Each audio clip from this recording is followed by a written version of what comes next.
কেমন ছিল বিবাহের পর শ্রীকৃষ্ণের রাধার জীবন। ছায়া রাধার বিবাহ শ্রীকৃষ্ণের ছায়া আয়ন ঘোষের সাথে হয়েছিল। বিবাহের পর ছায়া রাধাকে তার ভাই শ্রীধাম বার্সনা থেকে এসেছিলেন ফিরিয়ে নিয়ে যাওয়ার জন্য। রাধা শ্রীকৃষ্ণকে এক ঝলক দেখবার জন্য ব্যাকুল হয়ে যেতেন।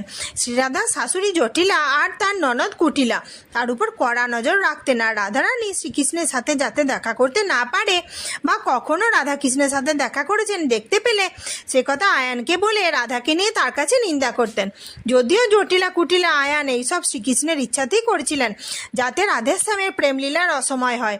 আসলে জটিলা কুটিলা হলো জটিলতা এবং সন্দেহের প্রতীক, যা আমাদের মস্তিষ্কে থেকে আমাদেরকে প্রিয়তম রাধাকৃষ্ণের সাথে দেখা করতে অনবরত বাধা দেয়।